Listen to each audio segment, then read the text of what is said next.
তোমার কি সমস্যা হয়েছে একটু বলো। ডাক্তারবাবু, আমার সর্দি লেগেছে আর বুকে খুব ব্যথা, আর শ্বাস প্রশ্বাস নিতে খুব কষ্ট হচ্ছে। মানে নিঃশ্বাস নিতে কষ্ট হ্যাঁ, হচ্ছে, তাই তো? নিঃশ্বাস নিতে খুব কষ্ট হচ্ছে। কতদিন থেকে এটা হচ্ছে? এটা মোটামুটি আপনার 2-3 মাস থেকে হচ্ছে। ঠিক আছে, আমি চেক করে দেখে নিচ্ছি, ঠিক আছে? হ্যাঁ ডাক্তারবাবু, মানে খুব কষ্ট হচ্ছে তো, শ্বাস প্রশ্বাস ঠিক নিতে আছে, বুঝতে পারছি, বুঝতে বুঝতে পারছি। পারছেন।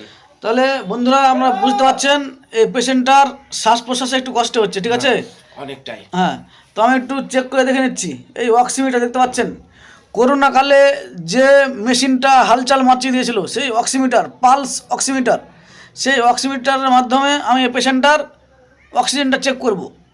অক্সিজেনটা ঠিকঠাক আছে কিনা, যেহেতু বলছে শ্বাস প্রশ্বাসে অসুবিধা হচ্ছে, তো আমি চেক করে দেখে নিচ্ছি। আঙুলটা দাও।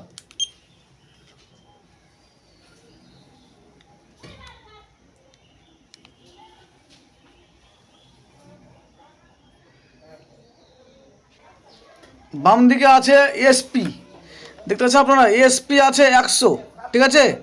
আর পিআর, পিআর আছে 81। তো এসপিটা হচ্ছে অক্সিজেন। প্রথমে যেটা দেখতে পাচ্ছেন আপনারা 99 হয়ে গেল, এবার 100 ছিল 99 হয়ে গেল। তো এটা হচ্ছে অক্সিজেনের মাত্রা।